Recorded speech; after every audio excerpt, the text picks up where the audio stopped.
รื่องของปัญญานะครับเป็นเรื่องของปัญญาเป็นเรื่องของสภาวะนะครับสภาวะธรรมทั้งหลายถ้าเราอยากจะรู้สภาวะธรรมแต่ละอย่างเนี่ยเขามีองค์ธรรมอย่างไรเราก็ต้องมาเปิดดูพระไตรปิฎกแต่ในพระไตรปิฎกจะอยู่ในปิฎกที่3ก็คืออภิธรรมปิฎกนะครับพระวินัยปิฎกก็เปรียบเหมือนกับศีลนะครับเปลี่ยนเหมือนกับศีลเป็นเบื้องต้นนะครับในการที่จะรองรับกุศลธรรมทั้งหลายนะครับให้สูงขึ้นไปนะครับพระสุตตันตปิฎกนะครับพระสุตตันตปิฎกก็เหมือนกับสมาธินะครับก็เป็นสมาธินะครับส่วนพระอภิธรรมปิฎกนี้ก็เปรียบเสมือนกับปัญญานะครับทั้ง3เนี่ยเขาเรียกว่าเป็นไตรสิกขานะครับเพราะฉะนั้นในการศึกษาเล่าเรียนในปริยัติธรรมเนี่ยนะครับหรือว่าในเพื่อจะเพิ่มพูนปัญญาของพวกเราในเรื่องของสภาวะความเป็นจริงนะครับก็ต้องศึกษาทั้ง3ปิฎกนะครับไม่ว่าจะเป็นพระวินัยไม่ว่าจะเป็นพระสูตรหรือพระอภิธรรมนะครับ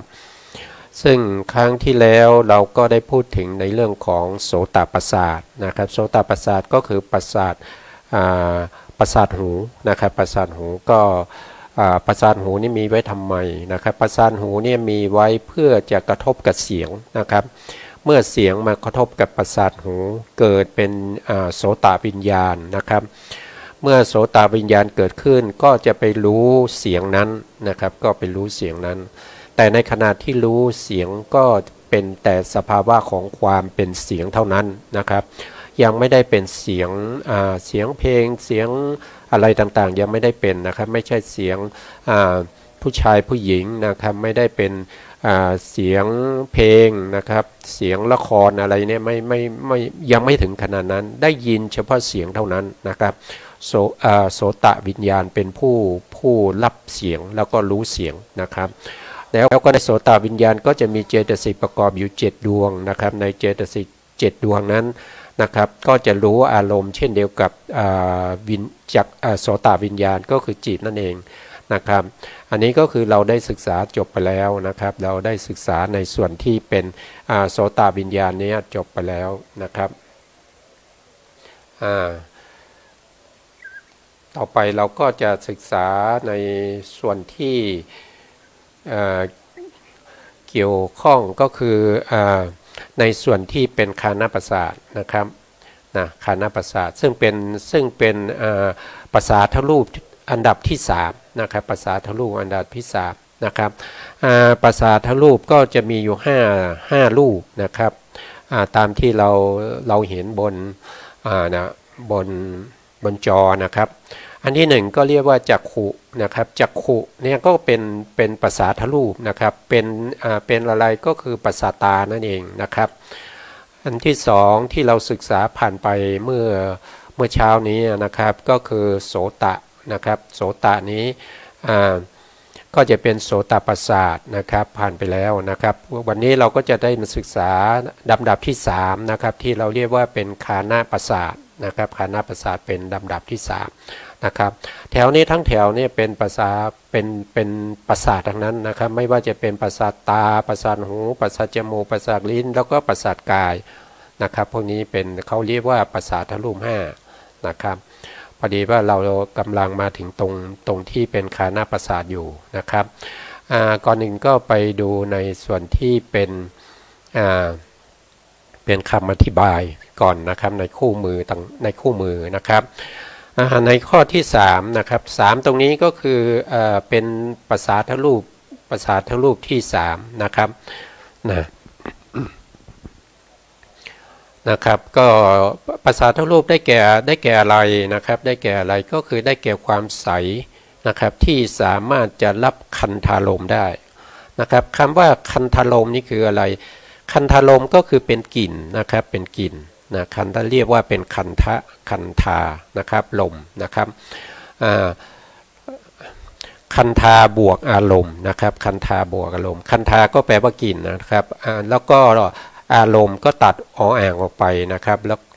ก็คันธะก็มาบวกกับอารมณ์ก็เป็นคันธารมณ์นะครับก็คืออารมณ์ที่ ก็คือการที่เราได้กลิ่นนั่นเองนะครับได้กลิ่นนะครับองค์ธรรมนะครับองค์ธรรมได้แก่อะไรองค์ธรรมก็คือได้แก่ฆานาประสาทนะครับฆานาประสาทนะครับอันนี้ก็เป็นเรื่องของการที่เราได้รู้นะครับว่าฆานาประสาทนี้นะครับองค์ธรรมได้แก่ฆานาประสาทนะครับแล้วก็ความใสนะครับความใสที่ว่าเนี่ยที่สามารถจะรับคันธารมได้เนี่ยเป็นความใสของมหาพุทธรูปนะครับมหาพุทธรูปก็จะมีอยู่4นะครับมหาพุทธรูป4นะครับมหาพุทธรูป4ก็คือปัทวีก็คือธาตุดินนั่นเองนะครับแล้วก็อาโปคือธาตุน้ำเตโชก็คือธาตุไฟวายโยก็คือธาตุลมนะครับทั้ง4นี้เราเรียกว่าเป็นมหาพุทธรูปนะครับแล้วก็ทั้งมหาพุทธรูปทั้ง4เนี่ยเป็นที่อาศัยเกิดของรูปที่เหลือทั้งหมดนะครับรูปมี28นะครับแต่มหาพุทธรูปมี4เป็นที่อาศัยเกิดของรูปที่เหลืออีก24รูปนะครับ24รูปเนี่ยเราจะเรียกว่าเป็นอุปทายรูปเป็นรูปที่อาศัยมหาพุทธรูปนะครับอาศัยมหาพุทธรูปอย่างเช่นฆานาประสาทที่เรากำลังเรียนอยู่เนี่ยนะครับเขาก็คือความใสนะครับความใสนะครับความใสของอะไรความใสของมหาพุทธรูปนะครับตามคู่มือนี้นะครับที่เขาบอกเนี่ยนะครับก็คือความใสตรงนี้นะครับความใสที่สามารถจะรับคันธารมได้ก็คือความใสของมหาพุทธรูปที่ตั้งอยู่นะครับแล้วก็ที่สามารถรับกลิ่นได้นะครับนั้นก็จะเรียกว่าเป็นฆานาประสาทนะครับฆานาประสาทในการรับกลิ่นในการรับคันธารมตรงนี้นะครับในขณะนั้นเขารับแล้วแต่ยังรู้ไม่ได้นะครับรู้ไม่ได้คือเขากระทบแล้วนะครับคันธารมก็คือกลิ่นเนี่ยมากระทบกับฆานาประสาทแล้วประสาทจมูกแล้วนะครับแต่ยังไม่รู้นะครับไม่รู้ตัวที่รู้คืออะไรตัวที่รู้คือตัวจิตนะครับตัวที่รู้คือตัวจิตนะอย่างเดี๋ยวผมนะครับอย่างนี้นะครับตัวนี้เป็นรูปนะครับเป็นรูปเป็นฆานาประสาทนะครับแล้วก็ตัวนี้เป็นคันธารมนะครับตัวนี้นะครับคันธารมนะตัวนี้คันธารมเนี่ยกระทบกับฆานาประสาทนะครับกระทบกับฆานาประสาททำให้จิตดวงนี้เกิดขึ้นนี่ครับจิตดวงนี้นะครับจิตดวงนี้จะชื่อว่าเป็นฆานาวิญญาณนะครับฆานาวิญญาณนะฆานาวิญญาณมี2ดวงนะครับ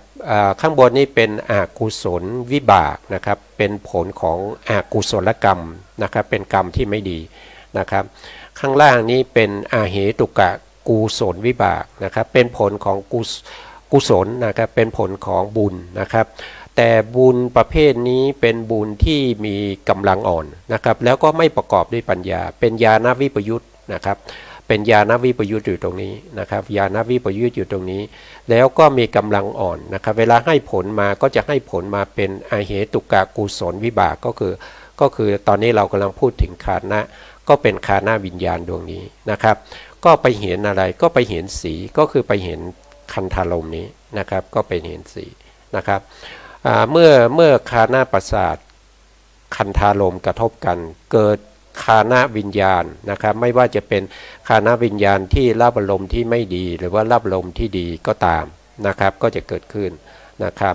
อันนี้ก็เป็นธรรมชาตินะครับเป็นธรรมชาติของสภาวะของรูปและนามของจิตและกายเนี่ยเขาจะทำงานกันอย่างนี้นะครับเขาจะทำงานประสานกันอย่างนี้นะครับซึ่งการที่เขาจะเกิดขึ้นว่าจะเป็นกุศลวิบากหรืออกุศลวิบากนี่ขึ้นอยู่กับที่อารมณ์นะครับขึ้นอยู่กับตัวคันธารมนี้นะครับคันธารมนี้ถ้าเป็นคันธารมที่ดีนะครับก็จะมีฆานะวิญญาณที่เป็นกุศลเนี่ยจะเกิดขึ้นข้างล่างนะครับแต่ถ้าคันธารมนี้ไม่ดีนะครับฆานะวิญญาณข้างบนก็จะเกิดขึ้นนะครับเป็นผลของอกุศลวิบากแล้วรู้ได้อย่างไงว่าคันธารมหรือว่ากลิ่นนั้นดีไม่ดีนะครับก็อย่างเช่นนะครับอย่างเช่นกลิ่นดอกไม้ที่หอมนะครับที่เรา ตั้งใจจะไปถวายเป็นพุทธบูชาอย่างเงี้ยนะครับอย่างนั้นก็ถือว่าเป็นกลิ่นที่ดีนะครับเป็นกลิ่นที่ดีสิ่งจิตที่จะมารับก็ต้องเป็นอเหตุกะกุศลวิบากที่เป็นคานะวิญญาณดวงข้างล่างนี้นะครับถ้าคันธลมที่ไม่ดีก็เช่นอย่างเช่นนะครับอย่างเช่นหยุดโดยทั่วไปเขาจะยกตัวอย่างอย่างเงี้ยนะครับก็คือเขาจะยกตัวอย่างเช่นสุนัขที่ตายแล้วนะครับสุนัขเน่านะครับกลิ่นเหม็นนั่นนะครับก็เป็นคันธลมเหมือนกันนะครับคันธลมตัวนั้นเป็นผลเป็นสิ่งที่ไม่ดีเป็นอารมณ์ที่ไม่ดีนะครับเพราะฉะนั้นคานาวิญญาณที่จะเกิดขึ้นก็เป็นคานาวิญญาณดวงข้างบนนะครับดวงข้างบนที่เป็นอกุศลวิบากนะครับแล้วก็จิตที่จะเกิดขึ้นเนี่ยนะครับคานาประสาทหรือที่เราเรียกว่าประสาทจมูกนะครับประสาทจมูกคานาประสาทหรือประสาทจมูกเนี่ยนะครับมีอยู่สองแหล่งนะครับก็คือมีรู2รูก็มีคานาประสาทอยู่สองข้างนะครับแล้วคานาประสาทเวลารับอารมณ์เนี่ยเขาจะรับไม่พร้อมกันนะครับเขาจะรับสลับกันจะเหลื่อมกันนะครับพูดง่ายๆเหลื่อมกันนะครับเขาจะไม่รับพร้อมกันนะครับเพราะว่าจิตที่มาอาศัยเกิดก็จะมาอาศัยเกิดในคานาประสาทอันใดอันหนึ่งที่กระทบอารมณ์นั้นนะครับอันนี้เป็นลักษณะนะครับเป็นลักษณะการทำงานของประสาทจมูกแล้วก็กลิ่นแล้วก็ไอตัวที่เข้าไปรู้นะครับตัวที่เข้าไปรู้เราเรียกว่าคานาวิญญาณนะครับก็เป็นจิตนะครับก็เป็นจิตในลักษณะอย่างนี้นะครับทีนี้เราไปดูรายละเอียดของคานะนะครับคานะอันนี้เป็นโสตะนะครับนี่นะครับคานะนะครับคานะประสาทนะครับก็เป็นระดับที่3นะครับในเรื่องของคานะนะครับคานะประสาทเนี่ยนะครับโดยเฉพาะผู้ที่เขาจะไปสอบนะครับเขาต้องจำเรื่องของวจนะถะนะครับวจนะถะก็คืออะไรก็คือคำจำกัดความของคานะประสาทนะครับวจนะถะก็มีอยู่ว่าคายติติคานังนะครับคายติติคานังนะครับรูปใดย่อมสูดดมกลิ่นนะครับรูปนั้นชื่อว่าคานะนะครับได้แก่คานะประสาทนะครับบางคนอาจจะถามทันทีเลยนะครับว่าทำไมคานะประสาทเนี่ยสามารถสูดดมกลิ่นได้หรือนะครับก็ตอบว่าไม่ได้นะครับไม่ได้นะครับแต่ที่พูดอย่างนี้เนี่ยเป็นการพูดโดยอ้อมนะครับโดยอ้อมที่เราเรียกว่าเป็นฐานะยูปจารนัยนี่นะครับฐานะยูปจารนัยแล้วตัวที่สามารถสูดดมกลิ่นรู้กลิ่นนั่นคืออะไรก็คือตัวจิตนะครับตัวจิตที่ผมกล่าวไปเมื่อกี้นะครับก็คือคานาวิญญาณนั่นเองคานาวิญญาณอาศัยคานะประสาทนี้นะครับเกิดขึ้นโดยรู้อะไรรู้กลิ่นนะครับรู้กลิ่นก็คือสูดดมนั่นเองนะครับตัวที่รู้จริงๆคือตัวจิตนะครับแต่การพูดอย่างนี้เป็นการพูดในลักษณะว่าพูดให้บุคคลที่มีอัธยาศัยที่เต็มไปด้วยการสะสมในเรื่องของโลกียะนะครับโลกียธรรมก็จะเข้าใจง่ายนะครับแต่ในสมัยก่อนเนี่ยนะครับที่ตามที่พระพุทธองค์ทรงแสดงในลักษณะอย่างนี้เนี่ยคนที่ฟังเนี่ยจะสามารถที่จะเข้าถึงคานาวิญญาณได้นะครับเข้าถึงตัวรู้ได้นะครับแต่ปัจจุบันเนี้ยเมื่อเราพูดอย่างนี้แล้วนะครับเราพูดว่าคานาประสาทเนี่ยนะครับเป็นตัวที่ไปสูบดมกลิ่นอย่างนี้เขาจะไม่ถ้าคนที่เขามีปริยัติเขาจะท้วงทันทีนะครับว่าคานาประสาทมันเป็นรูปมันจะรู้กลิ่นได้อย่างไรนะครับอันนี้ก็ให้เข้าใจว่าเป็นการแสดงวจนะถะโดย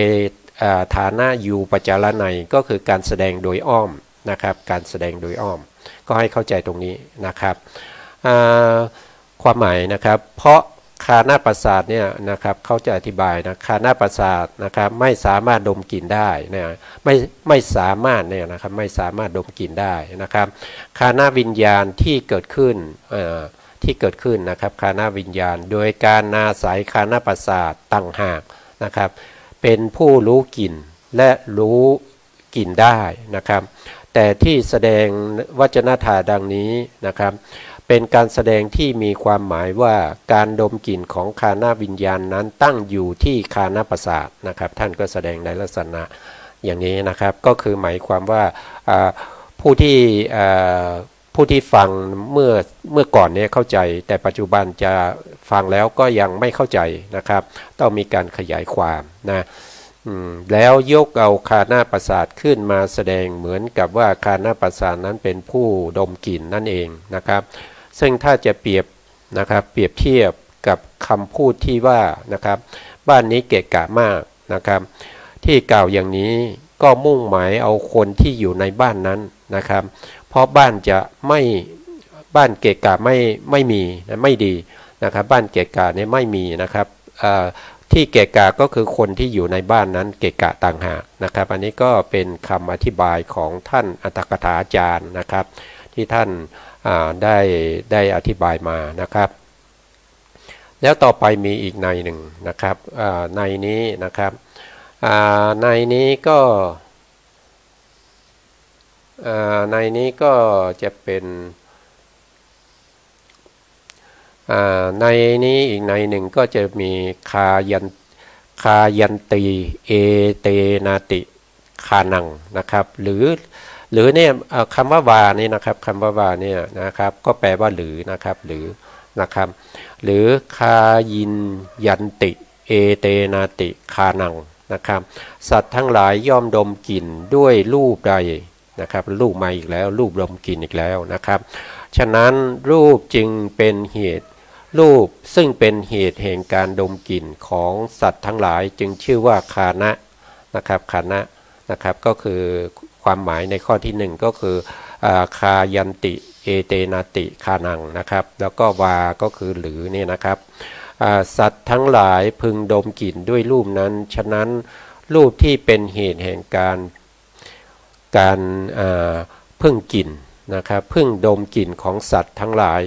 นั้นชื่อว่าคานะนะครับก็ชื่อว่าคานะก็เช่นเดียวกันนะครับความหมายก็คือตัวที่ดมกลิ่นจริงๆก็คือเป็นคานะวิญญาณเป็นจิตนั่นเองรูปไม่สามารถที่จะดมกลิ่นได้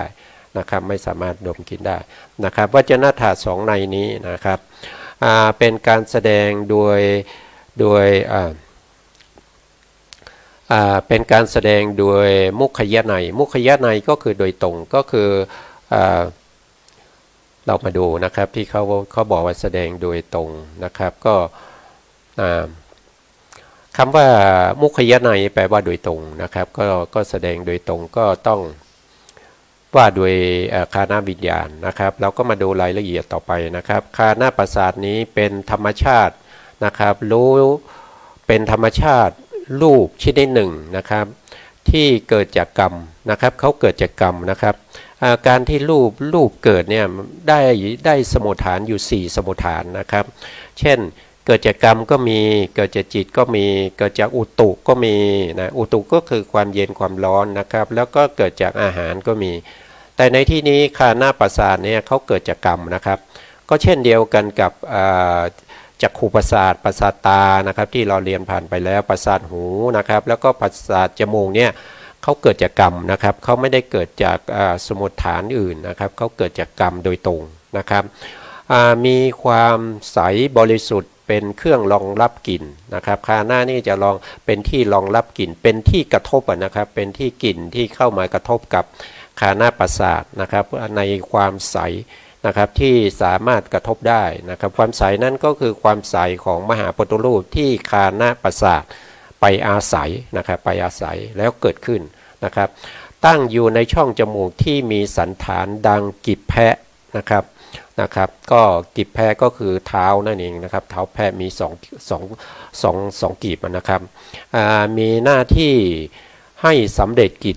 2อย่างคือนะครับหนึ่งก็คือเป็นวัตถุอันเป็นที่ตั้งแห่งคานาวิญญาณมาแล้วนะครับคานาวิญญาณจิตนะครับคานาวิญญาณจิตเนี่ยอาศัยวัตถุเกิดขึ้นนะครับวัตถุในที่นี้ก็คือคานาประสาทนั่นเองนะครับคานาประสาทนะอย่างหนึ่งนะครับแล้วก็เป็นทวารอันเป็นที่เกิดแห่งคานะทวารวิถีจิตอย่างหนึ่งนะครับก็คือคา ขันธ์วิญญาณเนี่ยมาอาศัยขันธ์วัตถุเกิดขึ้นแล้วขันธ์วิญญาณยังอาศัยวัตถุเนี่ยขันธ์วัตถุเนี่ยเป็นทวารเข้าออกในการรู้อารมณ์ในการรู้จิตด้วยนะครับแต่ในตรงที่เป็นขันธ์วิญญาณเนี่ยก็จะมีเจตสิกเกิดพร้อมด้วยนะครับเจตสิกก็จะมีอยู่7ดวงนะครับเป็นสัพพะจิตตสาธารณเจตสิก7นะครับหวังว่าพวกเรายังไม่ลืมนะครับก็คือทวนอีกนิดหนึ่งนะครับก็ได้แก่หนึ่งก็คือผัสสะนะครับหนึ่งก็คือผัสสะเดี๋ยวผมเอารูปมาให้ดูด้วยนะครับนะตรงนี้ครับนะครับเจตสิกเนี่ยครับเจตสิกจะอยู่ตรงนี้นะครับตรงนี้นะครับตรงนี้ก็จะมีเจตสิกที่เกิดกับจิตได้ทุกดวงก็จะมี7ดวงนะครับที่เราเรียกว่าสัพพะจิตตสาธารณเจตสิก7ดวงนะครับดวงที่1ก็คือผัสสะนะครับผัสสะเจตสิกนะครับดวงที่2ก็คือเวทนาเจตสิกเวทนาเจตสิกเนี่ยก็จะเป็นเวทนาที่เป็นสุขก็มีเป็นทุกข์ก็มีแล้วก็เป็นเฉยๆก็มีนะครับเป็นเขาเรียกว่าเป็นอุเบกขานั่นเองนะครับแล้วก็เจตสิกดวงที่3เนี่ยเราก็จะเรียกว่าเป็นสัญญาเจตสิกนะครับสัญญาเจตสิกก็มีลักษณะของการจำนะครับจำอารมณ์ทั้งหลายที่จิตไปรับรู้มานะครับที่ในที่นี้เนี่ยเขาก็จะจำกลิ่นนะครับเขาก็จะจำกลิ่นได้นะครับเขาจำกลิ่นได้นะว่ากลิ่นนี้เป็นกลิ่นอะไรนะครับอย่างเช่นกลิ่นดอกไม้นะครับเขาก็จำได้ว่าอันนี้คือกลิ่นดอกไม้ดอกกุหลาบหรือดอกมะลิอะไรพวกนี้นะครับตัวสัญญาเป็นตัวจำนะครับแล้วต่อมาก็จะเป็นเจตสิกดวงที่4นะครับก็จะเป็นเจตนาเจตสิกนะครับเจตนาเจตสิกเนี่ยก็คือความมุ่งหมายจงใจนะครับในการที่จะจงใจในการที่จะดมกลิ่นนะครับมีความตั้งใจนะครับธรรมชาติเขาก็คือตัวเจตนานี้ก็คือธรรมชาติที่กระตุ้นเตือนสัมปยุตธรรมให้ทำหน้าที่ของตนนะครับเจตนานี้ถือว่าเป็นตัวกรรมด้วยนะครับในที่นี้เขาเกิดร่วมกับคานะวิญญาณจิตนะครับเขาก็เป็นเจตนาที่เป็นกรรมที่เราเรียกว่าสหชาตกรรมนะครับสหชาตกรรมรายละเอียดเราจะมีการเรียนต่อไปในชั้นสูงต่อไปนะครับต่อมาดวงที่5นะครับก็จะเป็นเอกคตาเจตสิกเอกคตาเจตสิกก็คือตัวสมาธินะครับตัวสมาธิที่เป็นคณิกะสมาธินะครับคณิกะสมาธิก็คือสมาธิที่เกิดขึ้นเป็นขณะนะครับไม่ใช่อุปจารสมาธินะครับไม่ใช่อัปปนาสมาธินะครับตรงนี้เป็นสมาธิที่เกิดขึ้นเป็นขณะนะครับไม่ต่อเนื่องกันนะครับไม่ต่อเนื่องกันนะแล้วก็ต่อมาก็จะเป็นชีวิตินทรีย์นะครับชีวิตินทรีย์ตัวนี้จะเป็นนามนะครับเป็นนามที่อยู่ในคานะวิญญาณนะครับคานะวิญญาณชีวิตินทรีย์นี้ก็มีหน้าที่ในการรักษาสัมปยุตธรรมนะครับที่เกิดพร้อมกับตนนะครับก็คือคานะวิญญาณณจิต1แล้วก็เจตสิกที่เกิดพร้อมกับตนนี้มีอยู่6ดวงนะครับ6ดวงที่เรากำลังพูดถึงนะครับดวงสุดท้ายก็จะเป็นมนสิการเจตสิกนะครับมนสิการเจตสิกเนี่ยมีหน้าที่ในการที่จะเขาเรียกว่าเป็นตัวที่ในการที่จะพิจารณานะครับในการที่จะทำในเรื่องของโยนิโสหรืออโยนิโสนะครับคือการน้อมไปในธรรมทั้งหลายนะครับแต่ถ้าเกิดในตอนนี้เราเกิดอยู่ในคานะวิญญาณใช่ไหมครับเพราะฉะนั้นเจตสิกพวกนี้ก็จะไม่มีตัวไหนเด่นเลยนะครับไม่มีตัวไหนมีกำลังมากเท่ากับจิตนะครับเพราะว่าตอนนี้จิตเขาเป็นประธานนะครับคานะวิญญาณเนี่ยนะครับ2ดวงนี้ดวงใดดวงหนึ่งนะครับตอนนี้เขาเป็นประธานเพราะฉะนั้นเขาจะมีกำลังมากกว่านะครับเพราะฉะนั้นเขาจะน้อมไปสู่เรื่องของกลิ่นนะครับเจตสิกพวกนี้ก็จะต้องคอยตามนะครับเพราะว่ากำลังของคานะวิญญาณนี้มีมากกว่านะครับก็จะเป็นในลักษณะแบบนี้นะครับอันนี้ก็พูดถึงในลักษณะของ คำจำกัดความของคานาประสาทนะครับว่ามีอยู่2ในด้วยกันนะครับในแต่ละในนะครับแต่ละในก็จะมีความหมายตามที่เราได้ได้พูดไปแล้วนะครับได้พูดไปให้ท่านผู้ฟังได้ฟังแล้วนะครับต่อไปเราก็จะไปดูในเรื่องของเขาเรียกว่าสภาวะธรรมทั้งหลายเนี่ยนะครับไม่ว่าจะเป็นนามธรรมหรือว่ารูปธรรมก็ตามนะครับจะต้องมีลักษณะอยู่4อย่างประจำตัวอย่างน้อยๆนะครับก็จะมีอยู่4อย่างนะครับยกเว้นเฉพาะนิพพานนะครับนิพพานเนี่ยเขามีเขาจะมีแค่2อย่างนะครับเขาจะไม่มีในเรื่องของเหตุใกล้ให้เกิดนะครับแล้วก็นะครับแล้วเราจะได้เรียนต่อไปในไม่ช้านี้นะครับเพราะว่าอยู่ในปริเฉดนี้เหมือนกันนะครับอยู่ในปริเฉดที่6เหมือนกันนะครับถ้าเราเรียนเรื่องของรูปจบแล้วเราก็จะไปเรียนเรื่องของนิพพานต่อไปนะครับในลักษณะ4อย่างนะครับเราก็ต้องทำความเข้าใจนะครับในคานะนะครับคานะประสาทนะครับคานะประสาทก็คือประสาทจมูกนั่นเองนะครับจะมีลักษณะอยู่4อย่างที่เราเรียกว่าลักษณะที่จตุกะนะครับลักษณะที่จตุกะลักษณะ4อย่างนั้นก็คือ1ก็คือเป็นลักษณะประจำตัวของคานะประสาทนะครับเป็นลักษณะประจำตัวของคานะประสาทนะครับบางครั้งเราอาจจะเรียกว่าเป็นเอกลักษณ์เลยนะครับของคานะประสาทจะไม่มีใครเหมือนนะจะไม่มีใครเหมือนนะครับเป็นของตัวเองโดยเฉพาะมีบุคลิกนะบางคนอาจจะพูดไปอันนี้ก็โดยการอุปไมยคือการยกคำพูดที่เป็นเขาเรียกว่าเป็นโวหารทางโลกนะครับเข้ามาเกี่ยวข้องด้วยนะครับเพื่อจะให้ท่านผู้ฟังได้เข้าใจในของคำว่าลักษณะนะครับลักษณะหรือว่าบางทีก็จะเรียกว่าเป็นเครื่องหมายนะลักษณะเนี่ยเป็นเครื่องหมายก็ได้นะครับเป็นเอกลักษณ์ประจำตัวอะไรพวกนี้ที่มีเฉพาะในคานะประสาทนะครับอันนี้คืออันที่1นะครับอันที่2เนี่ยในลักษณะที่จตุกะเราต้องรู้ถึงกิจเขาด้วยนะครับรู้กิจด้วยว่าเวลาที่คานะประสาทเกิดขึ้นเนี่ยนะครับเขาทำกิจอะไรนะครับเขาทำหน้าที่อะไรนะครับนี่คือข้อที่2นะครับแล้วก็ข้อที่3เนี่ยก็จะต้องรู้ว่าเวลาเขาทำกิจแล้วเขาทำงานแล้วนะ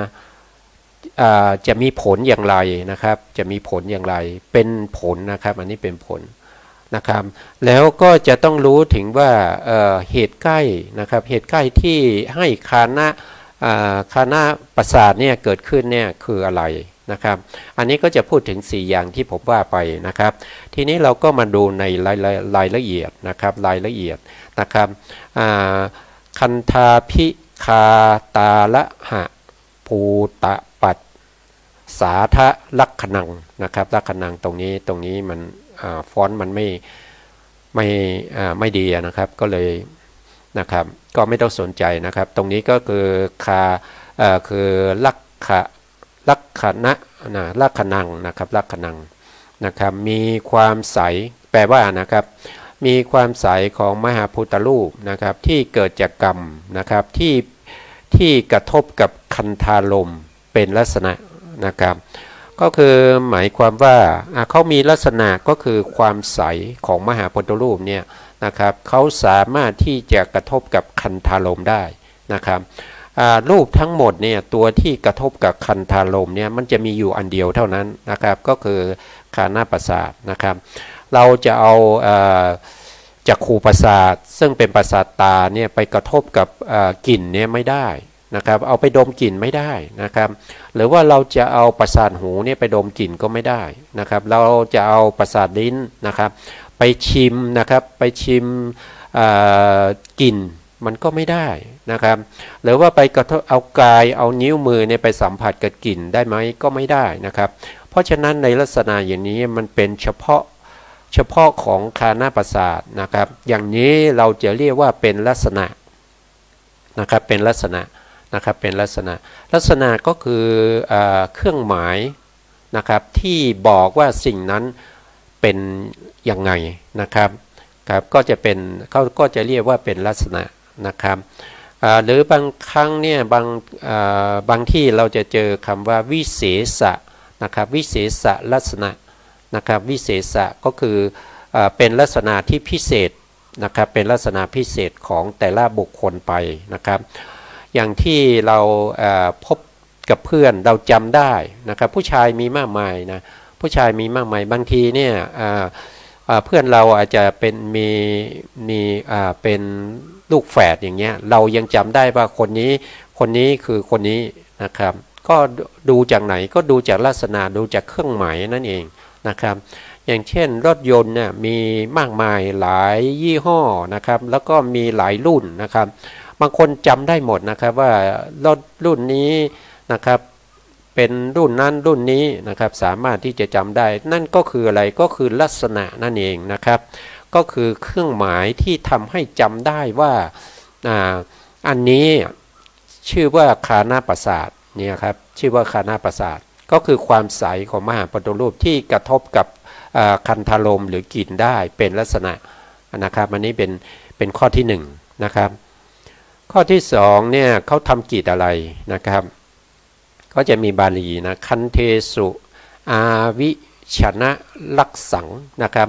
มีการแสวงหาคันธารมเป็นกิจนะครับเขาทำกิจอะไรเขามีหน้าที่ในการที่จะแสวงหากินนะครับตามความหมายตรงนี้นะครับจริงๆแล้วถามว่าแสวงหาไหมก็ไม่เชิงว่าแสวงหานะครับเขาก็ประจำอยู่ที่ในจมูกนะครับประจำอยู่ในจมูกนะครับเป็นความใสของมหาพุทธรูปนะครับคล้ายกับกีบเท้าแพะนะครับที่อยู่ในโพรงจมูกนะครับเป็นความใสของมหาพุทธรูปนะครับเขาตั้งอยู่ตรงนั้นนะครับแล้วก็กลิ่นนี้ก็จะมากระทบกับเขานะครับอันนี้คือเป็นหน้าที่ของเขาที่เขาจะต้องกระทบกับกลิ่นนะครับกลิ่นจะมาผ่านมาเขาก็ต้องกระทบนะครับเป็นหน้าที่เขาเป็นกิจเขาเพราะฉะนั้นจึงได้ชื่อว่ามีการแสวงหาคันธารมเป็นกิจนะครับอันนี้เป็นกิจเขานะครับเวลาเขาเกิดขึ้นเนี่ยเขาทำหน้าที่อะไรก็คือทำหน้าที่ในการกระทบกลิ่นนะครับในการดมกลิ่นนั่นเองนะครับต่อไปนะครับต่อไปอันที่3ก็คือเวลาเกิดขึ้นแล้วเนี่ยได้ผลอะไรนะครับก็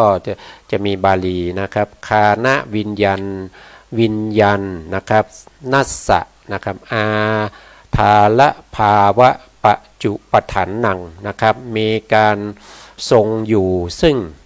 ทรงอยู่ของคานะวิญญาณเป็นผลนะครับทรงอยู่ก็คืออะไรทรงก็คือตั้งอยู่นะครับตั้งอยู่ก็คือเป็นที่ตั้งของคานะวิญญาณนั่นเองนะครับเมื่อคันธารมกระทบกับคานะประสาทนะครับก็จะมีคานะวิญญาณเกิดขึ้นนะครับก็คือเป็นผลให้คานะวิญญาณนี้เกิดขึ้นนะครับคานะวิญญาณก็มาอาศัยคานะประสาทนะครับเป็นที่อยู่เป็นที่ตั้งเป็นที่ทรงนะครับก็จะเป็นคานะวิญญาณมารู้กลิ่นนั้นนะครับแล้วนะครับคานะวิญญาณเนี่ยเป็นตัวที่รู้กลิ่นนะครับ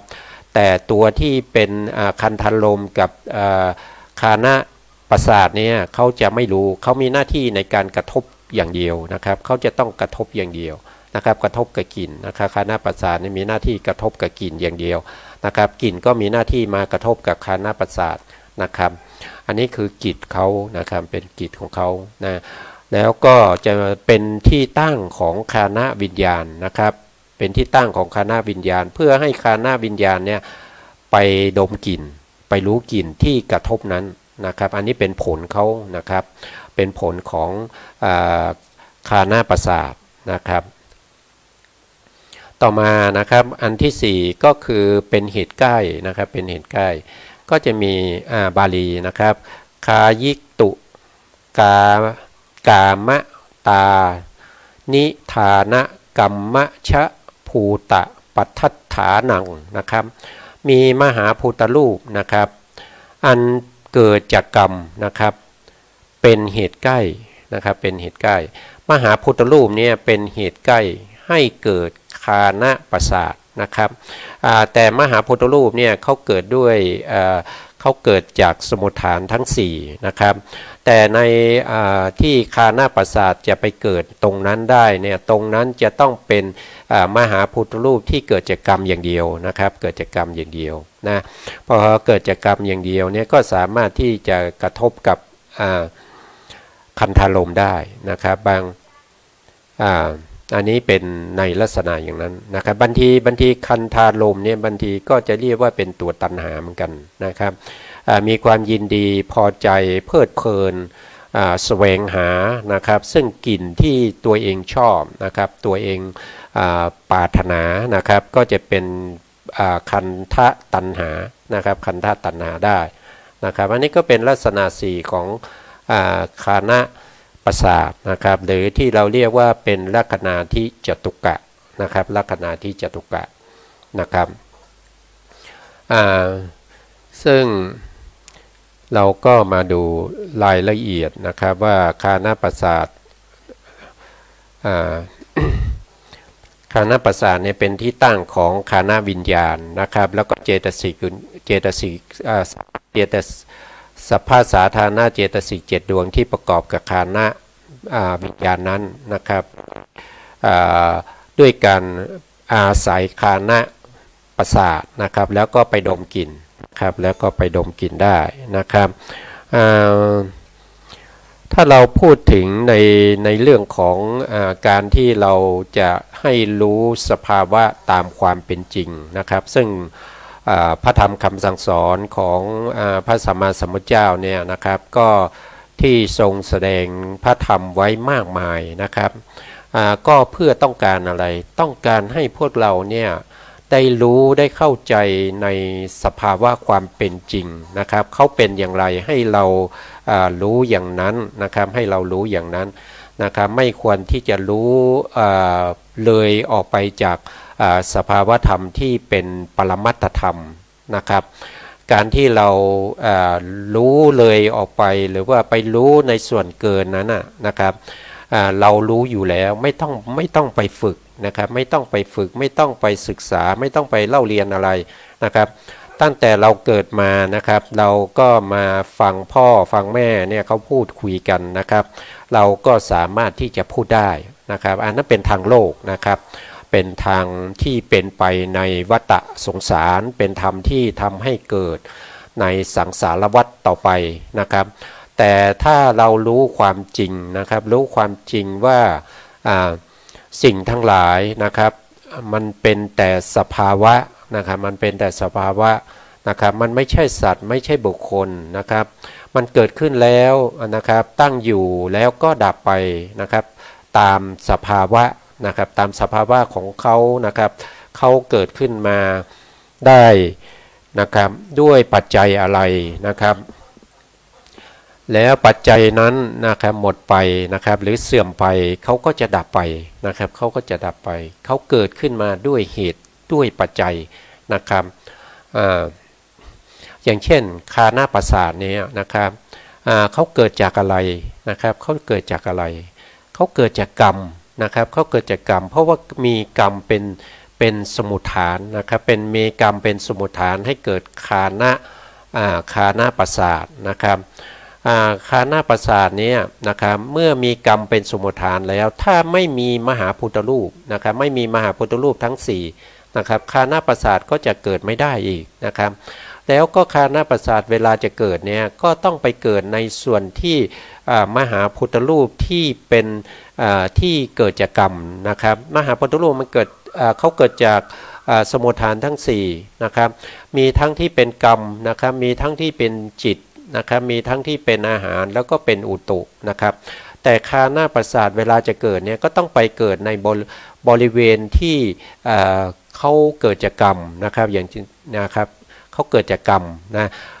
ตรงที่เขาเกิดจากกรรมแล้วตรงที่เขาเกิดจากกรรมตรงนั้นยังจะต้องเป็นประเภทที่อยู่ในโพรงจมูกอยู่ในรูจมูกนะครับแล้วก็จะบริเวณนั้นก็จะมีรูปร่างสันฐานเหมือนกีบแพะ นะครับเหมือนกีบแพะนะครับก็จะอยู่ตรงนั้นนะครับตรงนั้นจะต้องเกิดจากกรรมนะครับแล้วในในคานประสาทเนี่ยนะครับบริเวณนั้นนะครับหรือว่าที่เขาอยู่ชิดติดกันที่เป็นรูปกะลาบที่เราเรียนเรื่องรูปกะลาบนะครับเรียนเรื่องของรูปกะลาบว่าอย่างเช่นคานประสาทเนี่ยมันจะมีนิดเดียวนะครับมันจะมีนิดเดียวเป็นรูปกะลาบนะครับรูปกะลาบหนึ่งเนี่ยของคานประสาทก็จะมีอยู่10รูปที่เราเรียกว่าเป็นคานทัสสกะลาบ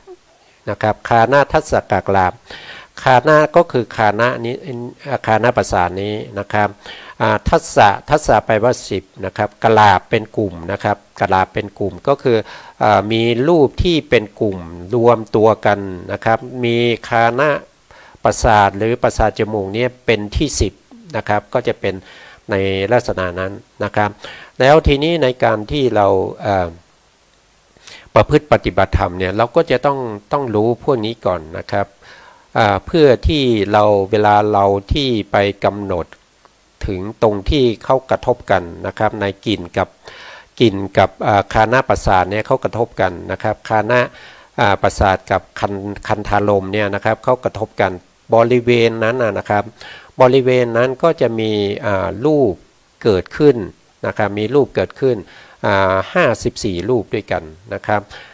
อันนี้ก็จะเป็นประเภทที่เราเรียกว่าเป็นสสัมภาระคานะประสาทนะครับเป็นสสัมภาระของประสาทจมูกนะครับเป็นสสัมภาระนะครับก็คือเป็นกลุ่มเป็นก้อนรวมกันอยู่ในบริเวณนั้นนะครับก็จะมี54รูปด้วยกันนะครับ54รูปเนี่ยก็มีคานะประสาทเนี่ยนะครับเป็นที่10ก็จะมีอยู่10นะครับก็เรียกว่าเป็นคานะทัสสกะลาบนะครับส่วนรายละเอียดเนี่ยที่เป็นรูปกะลาบเนี่ยเราจะได้เรียนต่อไปนะครับจะอยู่ในที่เรียกว่ารูปกะลาบนะครับหรือว่าการแสดงรูปเป็นหมวดเป็นหมู่นะครับเราก็จะได้เรียนกันต่อไปนะครับแล้วนอกจากนั้นบริเวณนั้นที่มีคานะทัสสกะลาบเนี่ยยังมีประสาทที่เป็นประสาทกายด้วยนะครับอย่างเช่นเวลาที่เขาจะผ่าตัดอะไรเนี่ยเขาต้องฉีดยาเข้าไปนะครับเพื่อให้เกิดความชานะครับแล้วถึงจะทำการได้นะนั่นแสดงว่าบริเวณนั้นเขามีกายทัสสกะลาบด้วยนะครับก็คือกายประสาทด้วยนะครับก็อยู่บริเวณนั้นกายประสาทก็จะเป็นกายทัสสกะลาบก็มีอยู่10รูปเหมือนกันมีกายประสาทเนี่ยเป็นที่10นะครับอยู่ใกล้ๆติดอยู่กับคานะประสาทนะครับก็จะมีอยู่10ก็เป็น30แล้วตรงบริเวณนั้นยังมีความมีสภาวะนะครับมีสภาวะเป็นของผู้หญิงหรือผู้ชายด้วยนะครับถ้าเป็นของผู้หญิงก็จะเป็นอิทธิภาวะนะครับตรงนี้นะครับเขาเรียกว่าเป็นอิทธิภาวะทัสสกะลาบนะครับหรือถ้าเป็นผู้ชายก็จะเป็นปูริสทัสสกะลาบนะครับหรือว่าบางทีเนี่ยเขาจะเรียกรวมกันไปก็จะเป็นภาวะทัสสกะลาบนะครับเป็นภาวะทัสสกะลาบนี่ก็คือไม่ได้ระบุเป็นผู้หญิงหรือผู้ชายนะครับก็จะอยู่บริเวณนั้นนะครับรวมตรงบริเวณนั้นก็จะมีอยู่30นะครับก็คือคานะนะครับ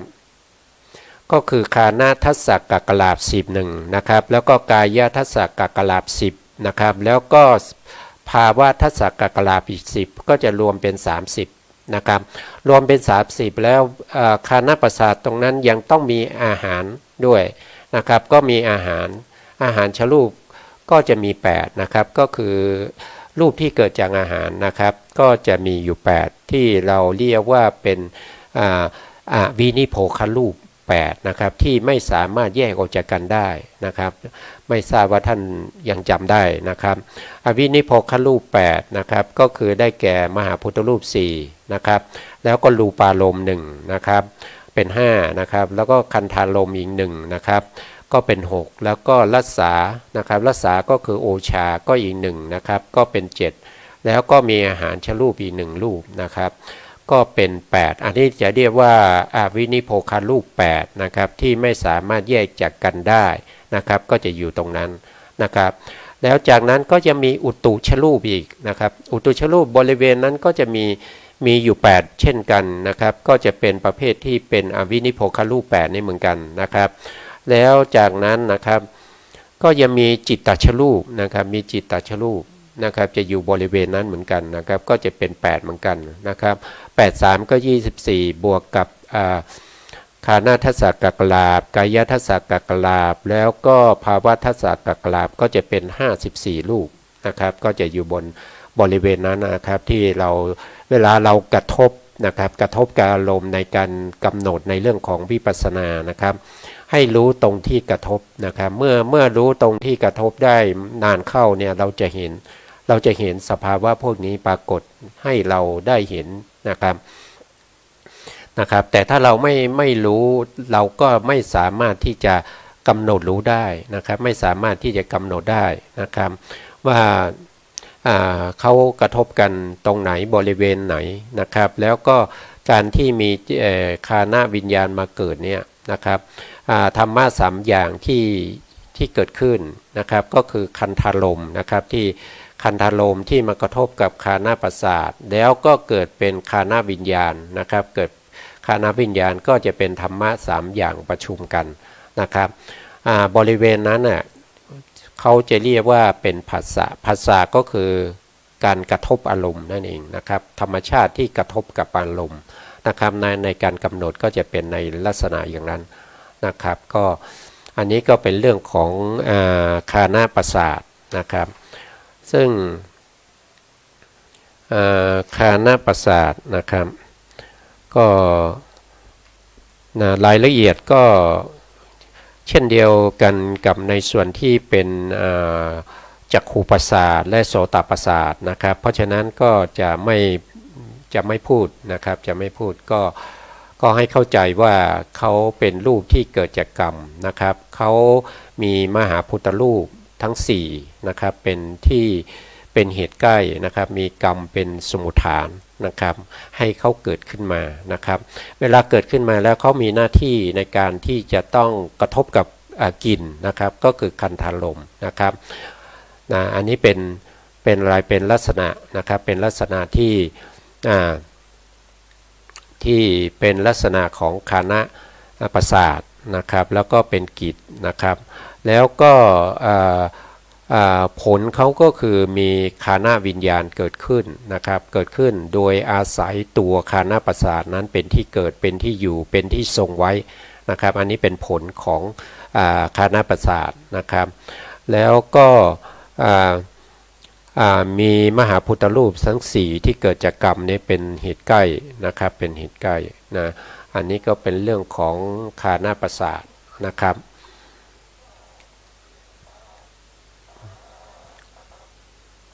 อันนี้นะครับอันนี้ก็วันนี้ก็กินเวลาไปเยอะเลยนะครับก็ต้องขอลาท่านผู้ฟังและผู้ชมไปก่อนนะครับแล้วค่อยพบกันใหม่ในโอกาสต่อไปนะครับนะสุดท้ายนี้นะครับก็ขอบพระคุณพระครูสมุทรวิสุวัตรวรกิจโจปุณนะครับผู้อำนวยการสถานีพร้อมด้วยเจ้าหน้าที่ทุกท่านนะครับแล้วก็ขอบคุณท่านผู้ฟังและผู้ชมทุกท่านที่เข้ามาติดตามในรายการพระไตรปิฎกลอยฟ้าในส่วนที่เป็นเรื่องของพระอภิธรรมนะครับแล้วก็ขอให้ท่านผู้ฟังและผู้ชมนะครับมีแต่ความสุขความเจริญนะครับให้ได้ดวงตาเห็นธรรมในเร็วๆนี้นะครับสาธุครับผม